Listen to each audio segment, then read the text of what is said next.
Assalamualaikum. Hello everyone. Welcome back to my channel. இன்னைக்கு நம்ம சேனல்ல ஹோட்டல் ஸ்டைல்ல ரவா கிச்சடி எப்படி வீட்லயே அதே டேஸ்ட்ல ரொம்ப சிம்பிளா டேஸ்டியா செய்யுதுன்றதை நம்ம இந்த வீடியோல பார்க்க போறோம். இந்த கிச்சடிக்கு பார்த்தீங்கன்னா கடைசியில் நான் ஒரு சீக்ரெட் இன்க்ரீடியன்ட் ஆட் பண்ணியிருக்கேன். அதனால் நீங்கள் வீடியோவை ஸ்கிப் பண்ணாமல் முழுசாக பாருங்கள். இப்போ நம்ம இந்த அருமையான கிச்சடியை எப்படி செய்கிறதுன்றதை வீடியோவில் போய் பார்க்கலாம் வாங்க.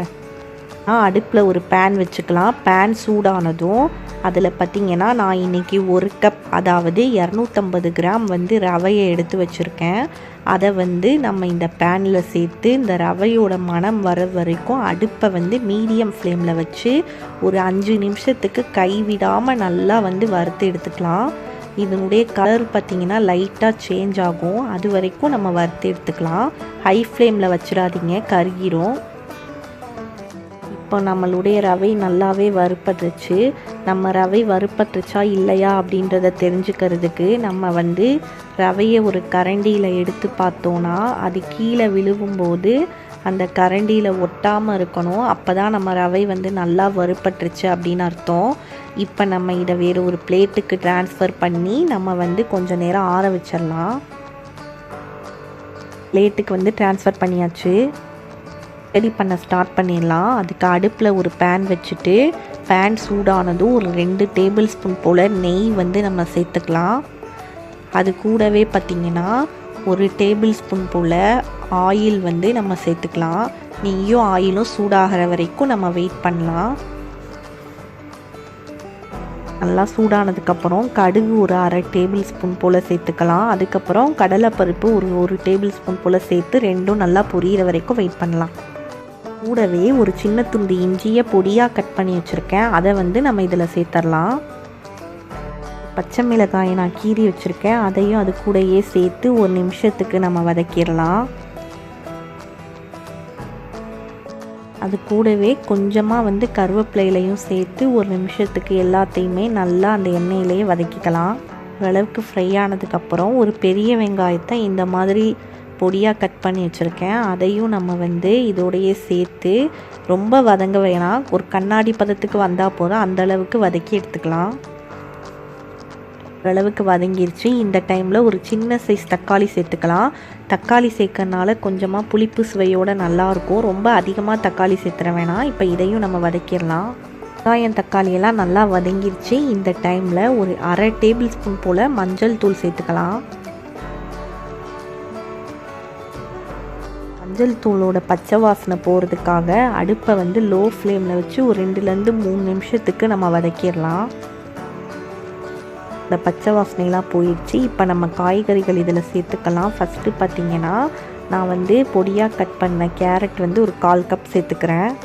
அடுத்து 1/4 கப் போல் பொடியாக கட் பண்ண பீன்ஸ் சேர்த்துக்கலாம். பீன்ஸ் சேர்த்ததுக்கப்புறம் ஒரு 1/4 கப் போல் பச்சை பட்டாணி எடுத்து வச்சுருக்கேன். அதையும் நம்ம இதில் சேர்த்துடலாம்.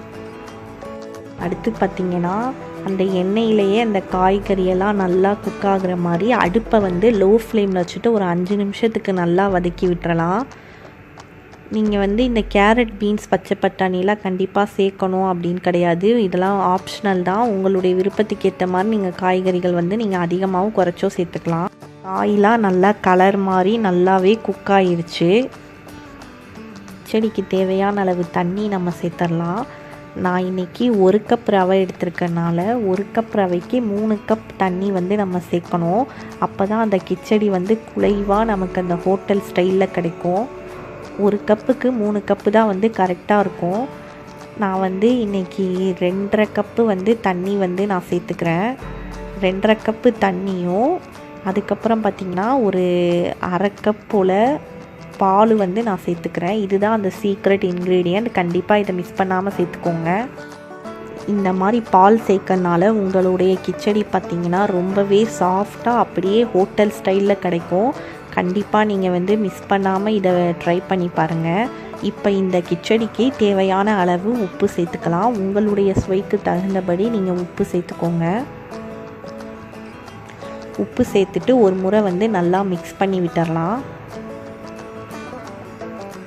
இப்போது நம்ம சேர்த்துருக்க தண்ணியும் பாலும் பார்த்திங்கன்னா நல்லாவே கொதிக்க ஆரம்பிச்சிருச்சு. இந்த ஸ்டேஜில் தான் நம்ம ரவை சேர்க்கணும். இப்போது நம்ம வறுத்து வச்சுருக்க ரவையை பார்த்திங்கன்னா கொஞ்சம் கொஞ்சமாக கட்டி பிடிக்காத மாதிரி நல்லா வந்து கைவிடாமல் மிக்ஸ் பண்ணி விட்டுட்டே இருக்கணும். கட்டி பிடிச்சிச்சுன்னா வந்து அந்த கிச்சடி வந்து நல்லா இருக்காது. நல்லா கட்டி பிடிக்காத மாதிரி நல்லா வந்து மிக்ஸ் பண்ணி விட்டுட்டே இருக்கணும் மெதுவாக. நம்ம எல்லா ரவையும் சேர்த்ததுக்கப்புறம் அந்த தண்ணியெல்லாம் அப்சர்வ் ஆகி நம்மளுடைய ரவா கிச்சடி வந்து ரெடி ஆயிரும். அதுக்கு பார்த்திங்கன்னா ஒரு 5 நிமிஷம் ஆகும். இந்த மாதிரி நல்லா மிக்ஸ் பண்ணி விட்டதுக்கப்புறம் நம்ம அப்படியே மூடி வச்சு ஒரு 5 நிமிஷத்துக்கு அப்புறம் நம்ம வந்து ஓப்பன் பண்ணி பார்க்கலாம். இப்போது தண்ணியெல்லாம் அப்சர்வ் ஆகி நம்மளுடைய ரவா கிச்சடி சூப்பராக ரெடி ஆயிடுச்சு. இதுக்கு மேலே பார்த்திங்கன்னா 1 டேபிள் ஸ்பூன் போல் நெய் வந்து நம்ம சேர்த்துடலாம். அப்போ தான் ஹோட்டலில் கொடுக்குற மாதிரி நல்லா அந்த நெய் வாசனையோடு சூப்பராக இருக்கும். அடுத்து இதுக்கும் மேலே பார்த்திங்கன்னா ஒரு 7-8 முந்திரி பருப்பை வந்து நான் நெய்யில் வறுத்து வச்சுருந்தேன். அதையும் இது மேலேயே நம்ம சேர்த்துடலாம். அப்போ தான் சாப்பிடும்போது கடிப்பட்டுக்கிட்டு நல்லாயிருக்கும். ஒரு எம்மியான ஹோட்டல் ஸ்டைல் ரவா கிச்சடி ரொம்பவே சூப்பராக ரெடி ஆயிடுச்சு. நீங்களும் இதே டிப்ஸை ஃபாலோ பண்ணி உங்கள் வீட்டில் செஞ்சு பார்த்துட்டு எப்படி இருக்குன்னு எனக்கு கமெண்ட் பண்ணுங்கள். தேங்க்யூ. வீடியோவுக்கு மறக்காமல் ஒரு லைக் பண்ணிடுங்க. உங்கள் ஃப்ரெண்ட்ஸுக்கு என் வீடியோவை ஷேர் பண்ணிடுங்க. நம்ம சேனலை சப்ஸ்கிரைப் பண்ணலன்னா சப்ஸ்கிரைப் பண்ணிடுங்க. அப்படியே பெல் பட்டனையும் ப்ரெஸ் பண்ணிடுங்க.